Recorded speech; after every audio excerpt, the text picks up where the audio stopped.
Teenagers are influenced greatly by culture, and I definitely was one of them.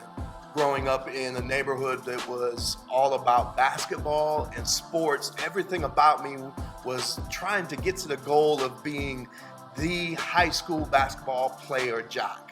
And having a dad that's 6'4" and having basketball hoops around the community, that was a goal. I didn't start growing until, way after 16. And that became a problem for basketball.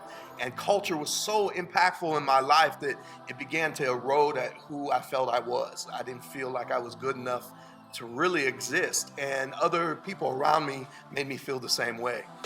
People would tease me, kick me, even spit on me at school. And over the course of a year's time, I became very depressed. When I hit rock bottom, I felt worthless, hopeless. I would go home from school with a dry mouth and just cry, feeling like I wasn't worth anything.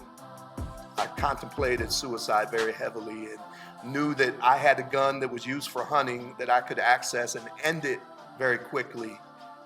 At my lowest point is when Christ turned the tables in my life. God used a youth pastor, loving parents, a grandfather, people that just came alongside of me and just loved me and said, hey, you're worth more than anything else that they're saying is important. And God did a 180 in my life. Man, what a difference it made, because at that point, culture or people who are around me didn't define me.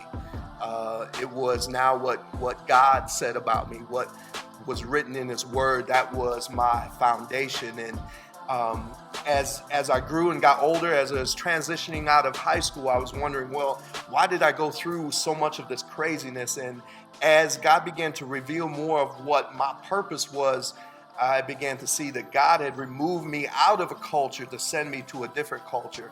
And in the process of that, God gave me a huge love for urban culture and music, and became fascinated with the turntables and fascinated with sharing about this amazing God that transforms lives and flips the script in people's lives with a culture of people that desperately need Him. And now I'm a pastor in an urban inner city church, where it's multicultural, diverse, where we end up running all of our worship through the turntables.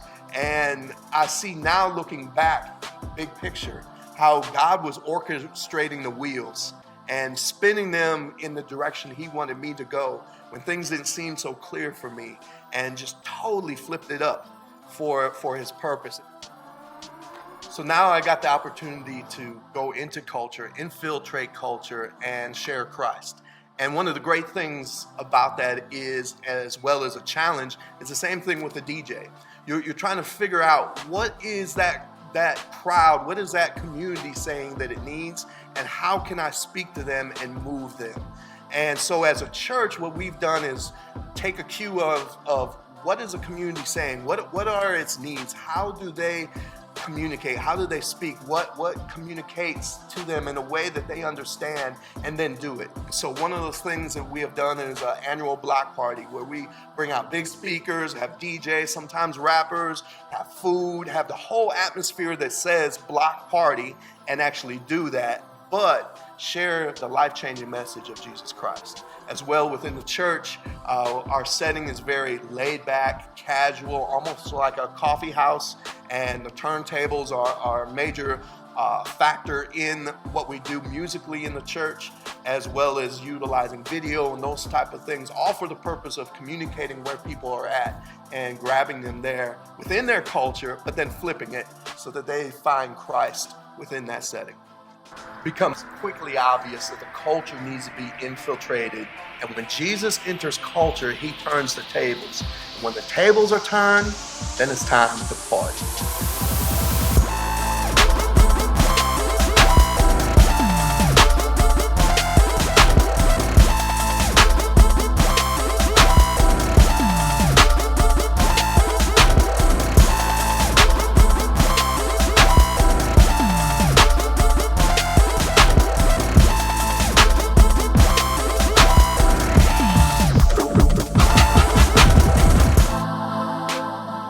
amazing things is that Christ goes in the middle of a situation that is messed up and flips the tables and turns them into something totally different that is usable by him.